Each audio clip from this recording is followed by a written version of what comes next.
ఈ సన్నాసులకి ఎవరైనా చెప్పండి అయ్యా బాబు, ఎవడి సన్నాసి ఎవడు అసలు? పవన్ కళ్యాణ్ మించిన ఊసరవెల్లిని మీరు చూపిస్తే 100 కోట్లు పని. భారతీయ జనతా పార్టీ అందరూ హిందువుల పార్టీ అంటారు. నా ఉద్దేశం అది హిందీ వాళ్ళ పార్టీ, హిందువుల పార్టీ కాదు. మేము అర్థం చేసుకుంటాం భాషల్ని. అప్పుడు హిందీని ప్రేమిస్తాం కానీ హిందీని మనం రుద్దుతారంటే ఎట్లా? హిందీని మీరు రుద్దుతున్నారు సౌత్ దక్షిణాది అంటారు.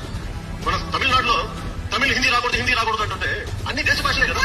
సన్నాసి పవన్ కళ్యాణ్ మాట్లాడిన వీడియోస్ లో ముందు వెనకాల లేపేసి మధ్యలో మీకు కావాల్సింది మాత్రం ఒకటి పెట్టేసి అమాయకమైన ప్రజల్ని మోసం చేస్తున్నారు. నువ్వు చూపించిన ఫస్ట్ వీడియోలో పవన్ కళ్యాణ్ గారు అసలు ప్రసంగం ఏంటి? భారతీయ జనతా పార్టీ అందరూ హిందువుల పార్టీ అంటారు.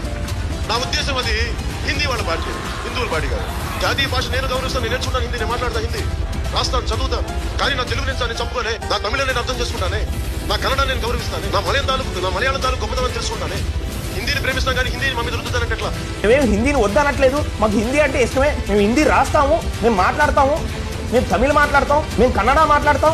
అలాగే మా మాతృభాష తెలుగు అంటే మాకు ఇష్టం కాబట్టి మేము తెలుగు ఎక్కువ మాట్లాడతాం. హిందీ మాట్లాడాలి అనే రుద్దుడు మా మీద రుద్దొద్దు అని చెప్పి అప్పుడు చెప్పారు. కానీ తమిళనాడు ప్రభుత్వం హిందీ అనే పదం కూడా మాకు వినపడకూడదు అని చెప్పి గత 15 రోజుల నుంచి వాళ్ళు ప్రొటెస్ట్ చేస్తున్నారు. కాబట్టి పవన్ కళ్యాణ్ గారు అలా చేయడం తప్పు, మీ భాషను మీరు ప్రేమించండి, అలాగే హిందీని కూడా గౌరవించండి అని చెప్పి మాట్లాడారు.